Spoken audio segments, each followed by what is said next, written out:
जहां दुनिया के क्रिकेट में कुछ ऐसी शॉट्स हैं जो दिलों पर अपना जख्म छोड़ गईं, तो वहीं कुछ ऐसी शॉट्स भी हैं जो दिलों में घर कर गईं। फिर चाहे 2011 वर्ल्ड कप फाइनल में MS धोनी का वो ऐतिहासिक सिक्स हो, दिनेश कार्तिक का निदास ट्रॉफी में लास्ट बॉल पर वो क्लासी सिक्स हो, या शाहिद अफरीदी का अश्विन के खिलाफ लगाया गया वो यादगार सिक्स, लेकिन हम आज उनमें से किसी शॉट पर बात नहीं करने लगे, क्योंकि हमने उस शॉट और मैच को डिस्कस करना है जिसके लिए मूवीज की शूटिंग रोक दी गई, ट्रेन्स डिले कर दी गई और सड़कें वीरान हो गईं। जो शॉट खेली तो UAE के सहराओं में गई, लेकिन वो अपनी प्यास और शनास एक अरब इंडियन पर छोड़ गई। जो शॉट इवन आज भी इंडियन क्रिकेट फैंस के जीवन में किसी ड्रोने सपने की तरह उनके दिल और दिमाग पर छाई हुई है। जी हाँ, हम बात करेंगे 1986 के ऑस्ट्रेलिया एशिया कप के फाइनल की, जहां जावेद मियांदाद के उस एक छक्के ने इंडियन फैंस को ऐसा गम दिया जो आज भी उनकी आंखें नम कर देता है। तो आइए जानते हैं उस ऐतिहासिक सिक्स की कहानी आज की इस वीडियो में। The last ball coming up, 4 runs required. It's a six, and Pakistan have won. Unbelievable victory by Pakistan. साल था 1972। कराची की टीम एक लोकल क्लब के खिलाफ मैच खेल रही थी। क्रीज पर कराची टीम के कैप्टन खड़े थे और उन्हें जीत के लिए 3 बॉल्स पर 18 रन चाहिए थे। और ऐसे में कराची टीम का एक 15 साल लड़का अपने टीम मैनेजर के पास गया और बोला, कप्तान को वापस बुलाएं और मुझे बैटिंग के लिए भेजें। तो मैनेजर आगे से बोला, अबे वो कप्तान है लेकिन परेशान है, इससे छक्का तो दूर चौका भी नहीं लगना। वो लड़का आगे से बोला और फिर मैनेजर ने डगमगाते हुए सही, लेकिन उस लड़के की बात मान ली। अब वो युवा लड़का क्रीज पर गया और अगली 3 बॉल्स पर 3 छक्के जड़कर मैच को साइड पर लगा दिया। लेकिन आज ठीक 14 साल बाद उस यंग लड़के को 3 बॉल्स पर 3 सिक्सेस नहीं, केवल 1 बॉल पर 1 बाउंड्री चाहिए थी। और सामने कोई डोमेस्टिक नहीं, इंडिया की नेशनल टीम थी और मैच भी ऑस्ट्रेलिया कप का फाइनल। लेकिन इससे पहले कि हम उस छक्के की तरफ बढ़ें, ये जानना बहुत ज़रूरी है कि बात आखिर उस छक्के तक पहुंची कैसे। 1986 में क्रिकेट की उस वक्त की टॉप 5 टीम्स का एक टूर्नामेंट रखा गया। एक तरफ पाकिस्तान की मजबूत टीम का जादू सर चढ़कर बोल रहा था, तो दूसरी तरफ उस वक्त की वर्ल्ड चैंपियंस टीम इंडिया भी किसी से कम नहीं थी। बस जो चीज़ उस टूर्नामेंट में किसी ने नहीं सोची थी वो था पाकिस्तान इंडिया का फाइनल। अब पाकिस्तानी टीम जैसे तैसे करके फाइनल में तो पहुंच गई और वहां उनकी टक्कर होने वाली थी उस मजबूत इंडियन टीम से, जिसको फाइनल में हराना तो दूर, वो पिछले 8 ओडीआई मैचेस में से उन्हें सिर्फ एक ही बार शिकस्त दे पाए थे। पाकिस्तान ने टॉस जीतकर इंडिया को बैटिंग की दावत दी और इंडियन टीम जैसे उसी मौके के इंतजार में बैठी थी। उनके ओपनर्स ने आओ देखा ना ताओ और पाकिस्तानी बॉलर्स को खूब धोते हुए पहले 40 ओवर्स में सिर्फ 2 विकेटों पर 216 रन बना डाले। वो तो आखिर में भला हो वसीम अकरम और इमरान खान का, जिन्होंने उस टाइम विकेटें निकालकर इंडिया को एक बड़े स्कोर से रोक लिया। लेकिन उस वक्त के 245 रन भी किसी 300 से कम नहीं थे। ऊपर से इंडिया की मजबूत बॉलिंग और फिर फाइनल और चेस का प्रेशर अलग से। और फिर पाकिस्तान ने चेस स्टार्ट क्या किया, उनकी एक के बाद एक विकेटें गिरने लगी।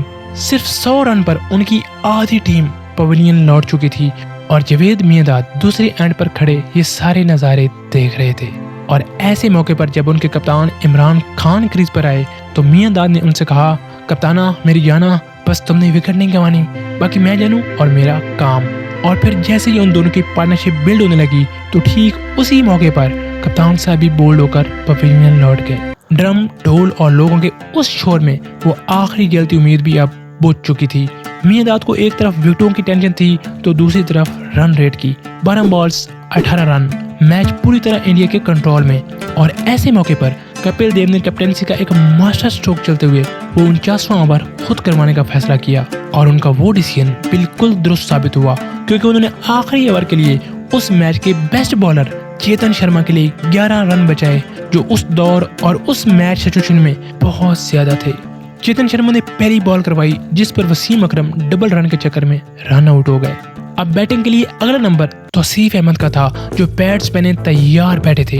लेकिन रमीज राजा ने कप्तान इमरान को मुखातिब करते हुए कहा, इमरान भाई अभी तौसीफ के बजाय जुल्करनैन को भेजें, ये बहुत लंबे लंबे छक्के लगाता है। इमरान भाई ने रैम्बो की बात मान ली, लेकिन अभी के लिए स्ट्राइक पर थे मियांदाद, जिन्होंने अगली बॉल पर एक बढ़िया बाउंड्री लगाकर मैच को बनाए रखा। तीसरी बॉल पर उन्होंने एक अच्छा स्कूप जरूर खेला, लेकिन उन्हें सिर्फ एक ही रन मिल पाया। अब 3 बॉल्स और 5 रन। सामने थे जुल्करनैन, मतलब कि अब छक्का आने वाला था। लेकिन ये क्या, जुल्करनैन भाई तो क्लीन बोल्ड हो गए।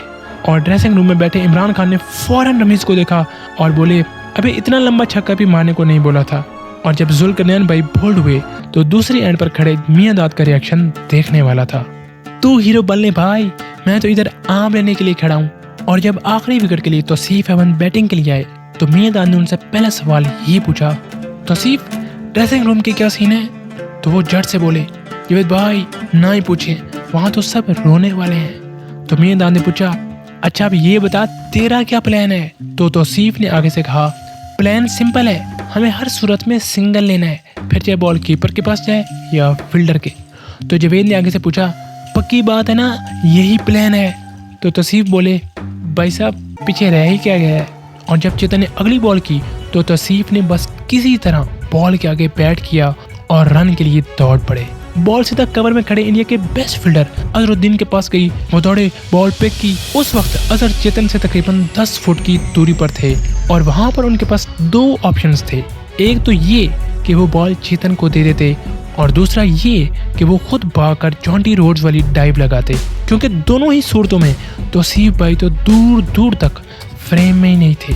लेकिन यहाँ पर उस गेम और फाइनल का प्रेशर अजहर पर हावी हो गया और उन्होंने दूर से ही थ्रो कर दी जो कि मिस हो गई। और इस तरह तौसीफ के साथ साथ लाखों पाकिस्तानियों ने भी एक लंबी और सुख की सांस ली।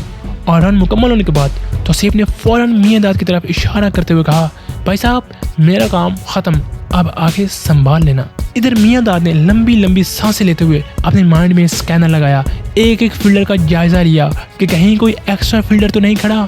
वो मियां दाद जो उस बॉल से पहले उस मैच को जीतने के लिए नहीं, इज्जत बचाने के लिए खेल रहे थे, अब उस पल में इतिहास रचता देख रहे थे। उन्होंने उस मोमेंट को शायद कभी ख्वाब में भी इमेजिन ना किया हो, लेकिन किस्मत उन्हें आज हीरो बनने का मौका दे रही थी।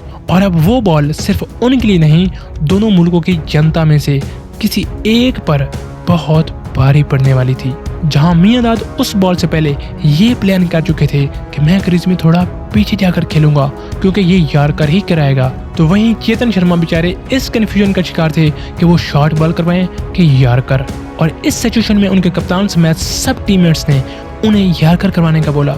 1 बॉल 4 रन, बस ये अब खत्म होने वाली थी। कमजोर दिल वाले अफराद अपनी आंखें बंद और सांसें रोक चुके थे। और फिर चेतन शर्मा वो आखिरी बॉल करवाने के लिए दौड़े और जब बॉल डिलीवर की तो इट फील्स लाइक कि जैसे मियां दाद ने उस सिचुएशन में अगर खुदा से कोई बॉल मांगी होती तो उन्हें शायद वही बॉल मिलती। मतलब कि फुल टॉस, उन्हें आगे से बस बैट घुमाना था जो कि उन्होंने घुमाया और बॉल अभी बाउंड्री से बाहर नहीं पहुंची थी कि मियां दाद ने जश्न मनाना शुरू कर दिया, क्योंकि वो जानते थे कि ये तो 6 ही है। और वो एक 6 नहीं, इनकलाब था। मतलब कि जैसे उस शॉट में पाकिस्तान क्रिकेट का सारा इतिहास और विश्वास समा गया हो। ग्राउंड अब प्लेयर्स के बजाय तमाशाइयों से भर चुका था। कोई खुशी के नगमे गा रहा था तो कोई गम के अफसाने। और जो लोग उस इनिंग से पहले मियां दाद को उस मैच में एक कैच ड्रॉप करने पर गालियां सुना रहे थे, अब वही लोग उनके लंबे जीवन की आशा कर रहे थे। आज वो लड़का जावेद से जावेद मियां दाद और एक आम प्लेयर से लेजेंड बन चुका था। तो ये थी उस मैच की, उस ऐतिहासिक छक्के की कहानी जिसने पाकिस्तान क्रिकेट को एक नया आयाम, एक नई सुबह दिलाई। वीडियो पसंद आई हो तो प्लीज़ चैनल को लाइक और सब्सक्राइब ज़रूर कीजिएगा। वीडियो में आखिर तक जुड़े रहने के लिए बहुत बहुत धन्यवाद।